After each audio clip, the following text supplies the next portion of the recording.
Magandang gabi, Oriental Mindoro. Mula sa bulwagang pambalitaan ng Tamara Vision Network, ako po si Angel Malikdan at ito po ang TVNet Newsline. Ika-12 sa buwan ng Nobyembre, taong 2025. Sa ulo na ating mga balita. Serye ng pagdinig ng 2026 annual budget ng 12 SP tapos na. Mahigit sa 20,000 pamilya sa lalawigan apektado sa bagyong Uwan. At iba't ibang grupo nagbayanihan sa mga na-stranded na biyahero dulot pa rin ng bagyong Uwan. Ibigay ang maximum satisfaction ng pamilya at sa negosyo dahil tuloy-tuloy pa rin ang high-quality service mula sa una at pinagkakatiwalaan sa fast internet connection plus cable TV sa buong Mindoro, ang Tamaraw Vision Network.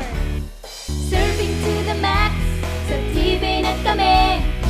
Una sa Mindoro, TVNet pa rin. For inquiries, magpunta na sa pinakamalapit na TVNet office sa inyong lugar.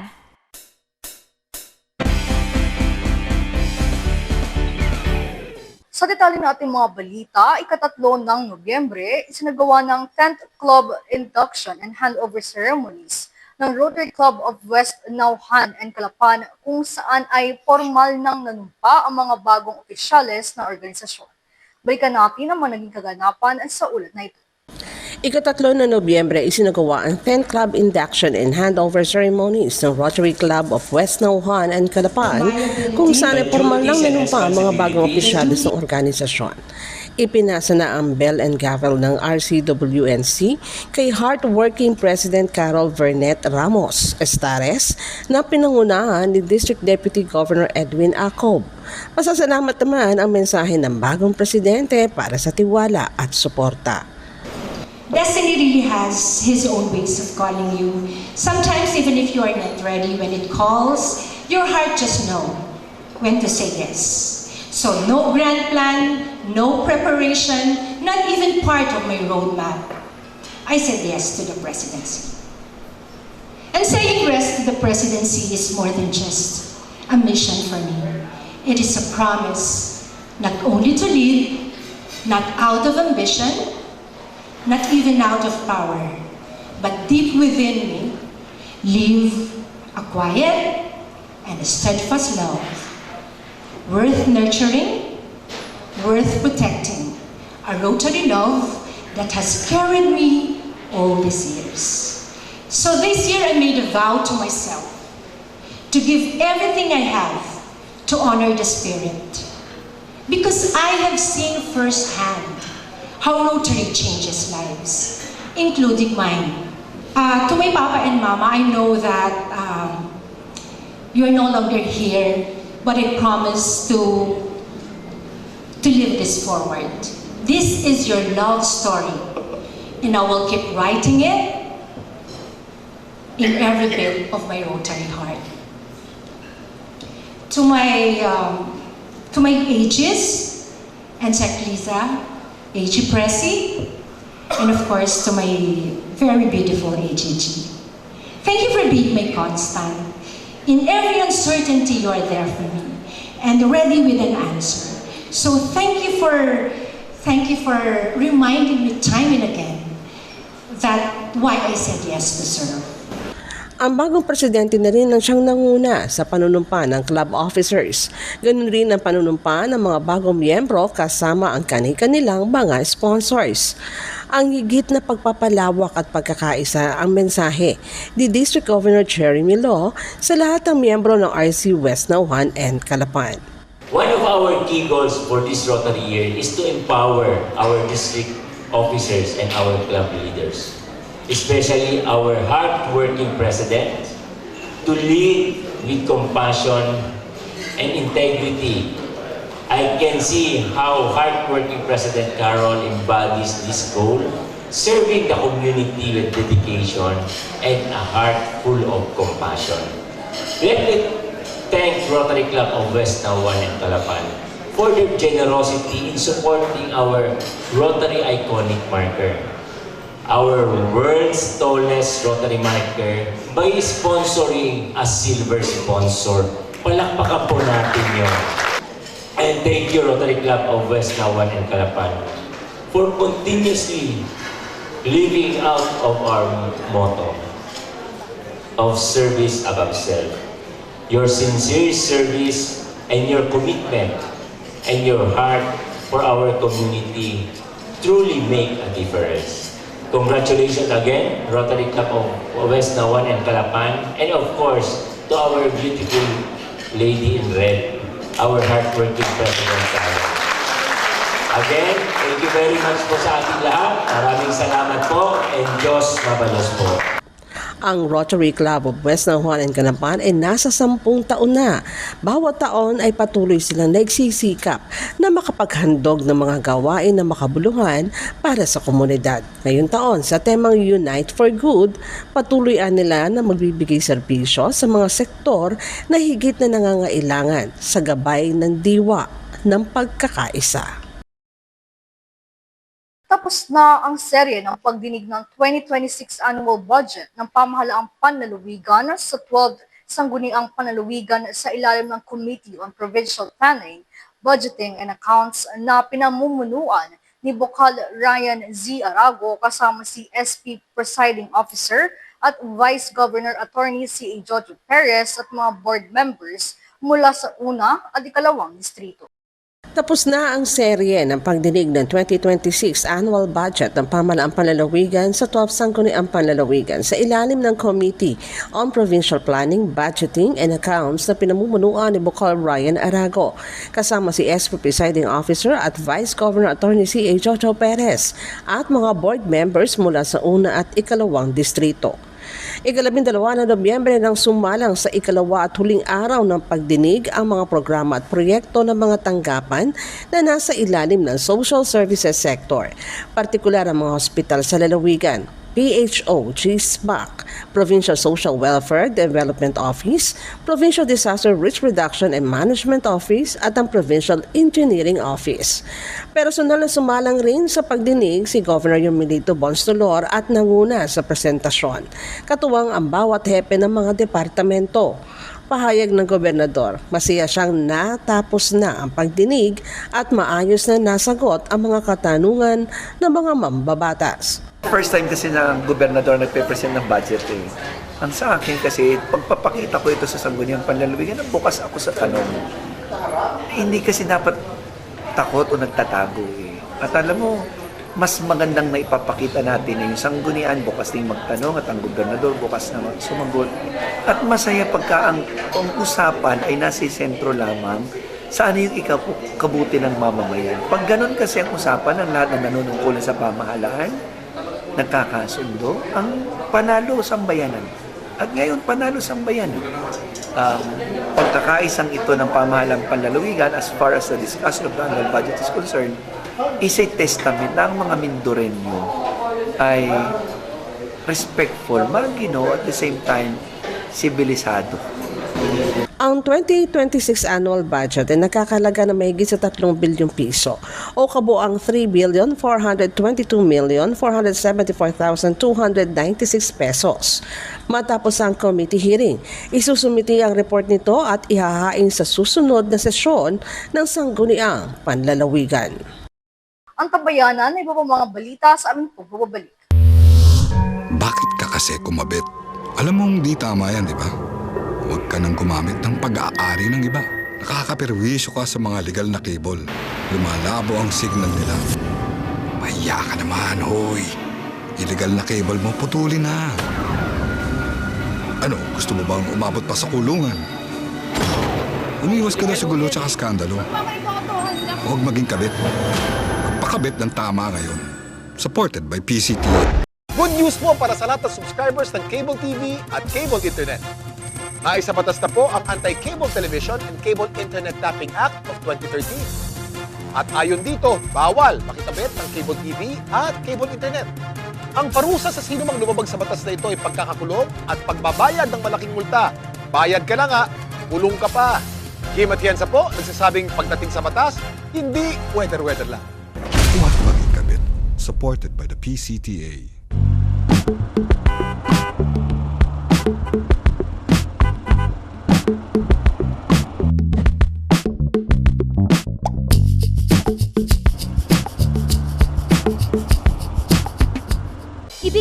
maximum satisfaction ng pamilya at sa negosyo dahil tuloy-tuloy pa rin ang high quality service mula sa una at pinagkakatiwalaan sa fast internet connection plus cable TV sa buong Mindoro, ang Tamaraw Vision Network. Serving to the max, sa TVNet kami. Una sa Mindoro, TVNet pa rin. For inquiries, magpunta na sa pinakamalapit na TVNet office sa inyong lugar.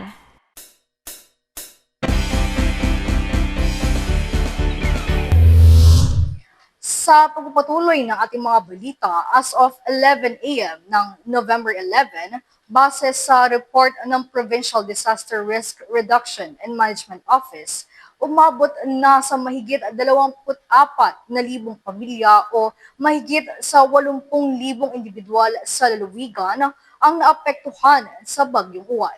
Ang kabuang detalye sa ulat na ito. As of 11 a.m. na November 11, base sa report ng Provincial Disaster Risk Reduction and Management Office, umabot sa mahigit na 24,000 pamilya o mahigit sa 80,000 individual sa lalawigan ang naapektuhan ng Bagyong Uwan. Sa pananalasa, itinaas ang Storm Signal number 2 sa lalawigan kung saan at halos lahat ng bayan at ang lungsod ay nakaranas ng hagupit nito. Ganun pa man ay nakahanda ang bawat DRRMOs at LGUs kung saan ay nakapagsagawa mga ito ng preemptive evacuation, lalo na sa mga mababang lugar at madalas na nakararanas ng pagbaha. Ulat pa rin ang PDRRMO, 131 evacuation centers ang binuksan sa buong lalawigan na kumanlong sa 1,000 pamilya na lumikas. 678 na kabahayan ang partially damaged, habang 23 naman ang totally damaged. Tulad sa inaasahan, mahaba rin ang naging pila ng mga stranded na sasakyan sa kahabaan ng Nautical Highway sa lungsod ng Calapan. As of November 11 a.m., umabot ang bilang ng mga nakapilang sasakyan sa 218 sa lungsod ng Calapan, kung saan ay iba't ibang grupo kasama na ang LGU sa mga nagkaloob ng pagkain at iba pang tulong. Wala namang naiulat na nasawi o nawawala kaugnay pa rin sa Bagyong Uwan. Ganun pa man ay may naitalang nasaktan kaugnay sa bagyo sa bilang na 54. Agaran rin nagsagawa ng kanilang clearing operations sa mga DRRMOs habang patuloy rin ang relief operations sa mga apektadong pamilya.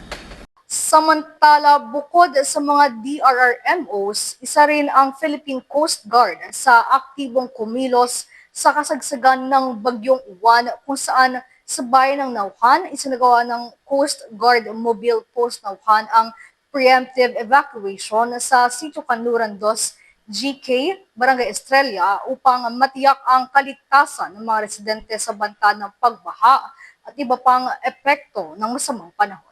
Bukod sa mga DRRMOs, isa rin ang Philippine Coast Guard sa aktibong kumilos sa kasagsagan ng Bagyong Uwan, kung saan sa bayan ng Nauhan isinagawa ng Coast Guard Mobile Post Nauhan ang preemptive evacuation sa Sitio Kanluran 2, Barangay Estrella upang matiyak ang kaligtasan ng mga residente sa banta ng pagbaha at iba pang epekto ng masamang panahon. Kabuang 32 pamilya ang nailikas na binubuo ng 64 na matanda, 50 bata at 2 kataong may kapansanan o PWDs. Ang mga ito ay ligtas na dinala sa Santiago Evacuation Center sa Barangay Santiago, Nauhan.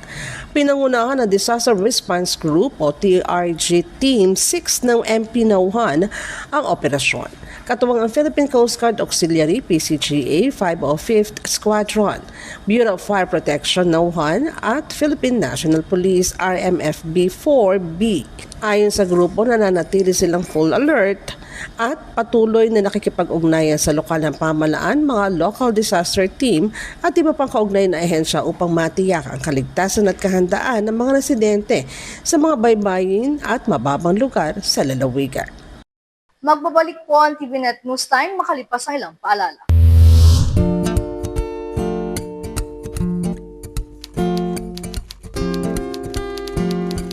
Inday, pakiligpit nga itong mga kinalat ng mga bata.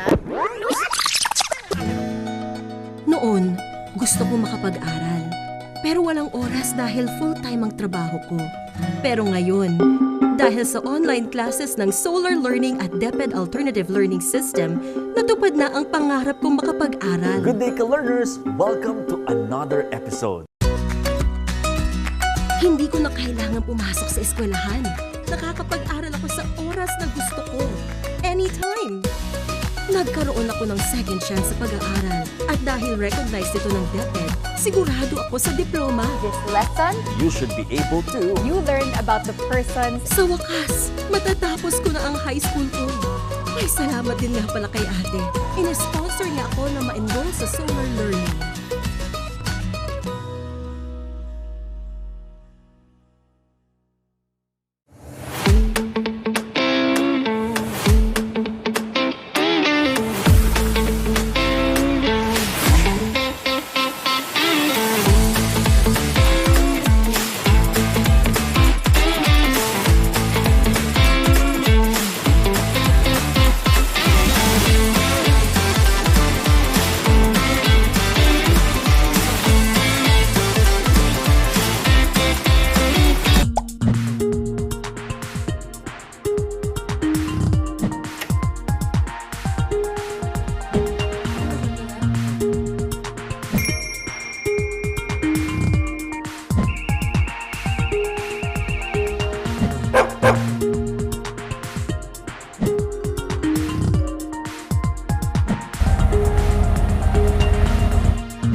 Ibigay ang maximum satisfaction ng pamilya at sa negosyo dahil tuloy-tuloy pa rin ang high-quality service mula sa una at pinagkakatiwalaan sa fast internet connection plus cable TV sa buong Mindoro, ang Tamaraw Vision Network. Serving to the max, sa TVNet kami.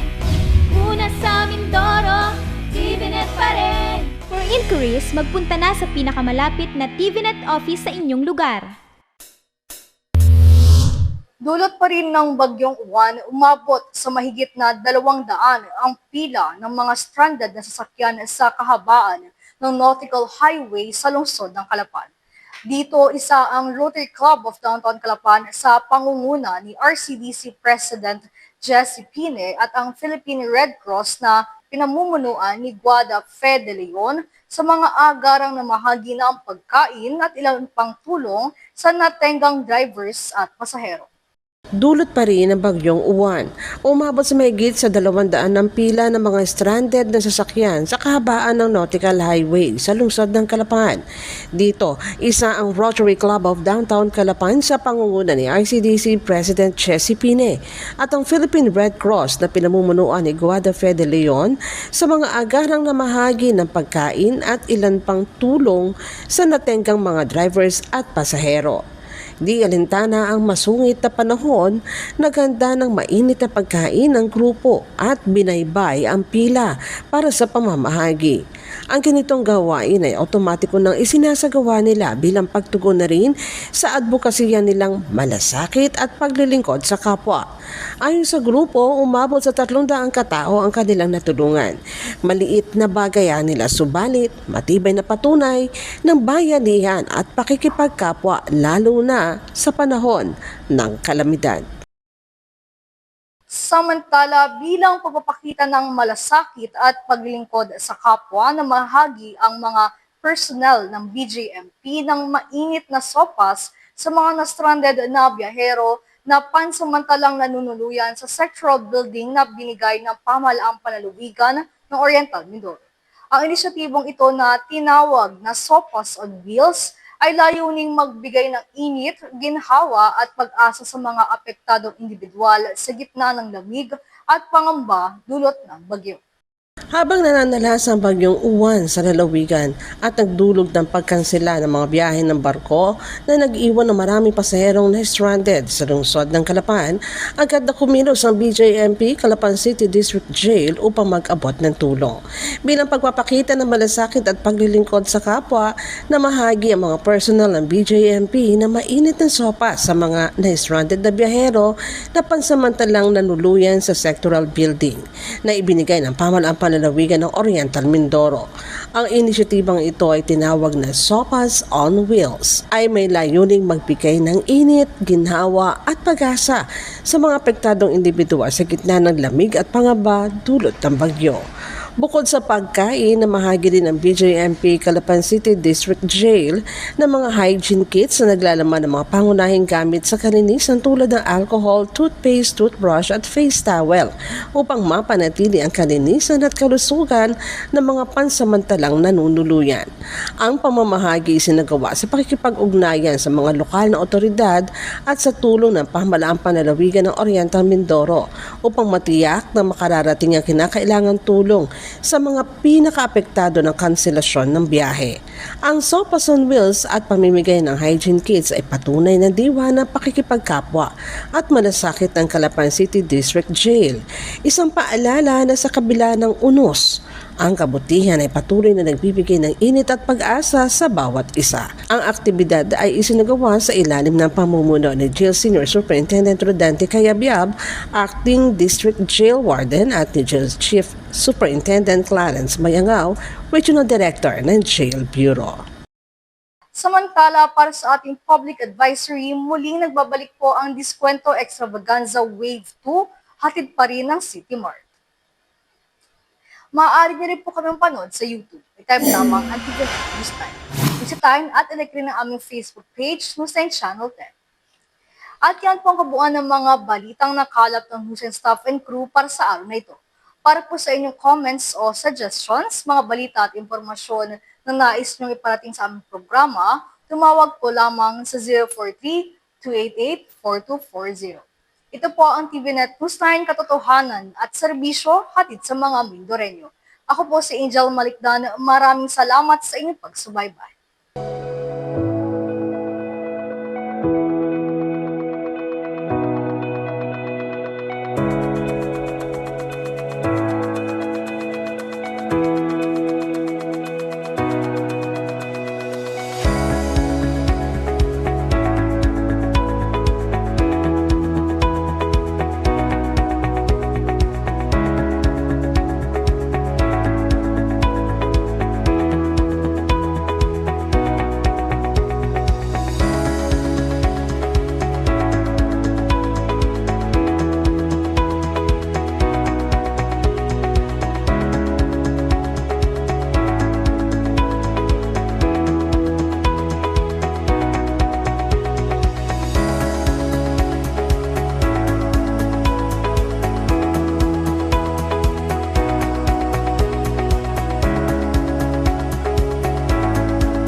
Natalakay natin sa mga naunang bahagi ng video ang iba't ibang usaping nakapalibot sa West Philippine Sea at nabigyang diin din natin kung bakit tayo ang may karapatan sa mga likas yaman nito. Kaya kailangan natin itong alamin, ipaglaban at suportahan. Dahil ito ang ating karagatan, ito ang ating karapatan, ito ang ating kinabukasan. Ang West Philippine Sea ay parte ng ating pagkakakilanlan. Ito ay mahalaga sa ating national integrity at soberanya. Ang mga isla natin sa Kalayaan Island Group ay nagsisilbering proteksyon natin laban sa mga panghihimasok na maaring magdulot ng panganib sa pambansang seguridad. Ang West Philippine Sea rin ay nagsisilbing pangunahing pinagkukunan natin ng pagkain, enerhiya at hanap buhay. Kaya nakasaad sa ating saligang batas na dapat natin itong protektahan dahil ang yamang dagat nito ay para lamang sa mga Pilipino. Maaari tayong gumawa ng mga hakbang katulad ng pagpapalaganap na hindi wasto ang historical claims ng China at walang basihan ang iginigiit nitong 9-dash line. Kumilos tayo sa panuntunan ng ating batas at pag-aralan ang saklaw ng ating karapatan. Hindi lamang ito karagatan na estratehikong daluyan ng pandaigdigang kalakalan, Ito ay kabuhayan ng maraming Pilipinong mangingisda at isa sa mga haligi ng maunlad na ekonomiya. Maging mulat tayong mamamayan, magsikap, gisingin ang natutulog na kaisipan, magkapit-bisig sa pagsasanggalan ng ating karapatan. Huwag tayong magkibit-balikat at huwag tayong patitinag sa anumang nais sumadlang sa kaunlaran ng ating kinabukasan. Palaganap ang katotohanan, isulong ang mapayapang rehiyon, at magtulungan upang tiyakin ang ating kasarinlan para sa ikabubuti ng ating sambayanan. Pagtitibayin at palalaguin natin ang kamalayan at kaalaman ng buong bansa at titiyakin na maipapasa natin ito sa ating kabataan at ating susunod na mga salinlahi.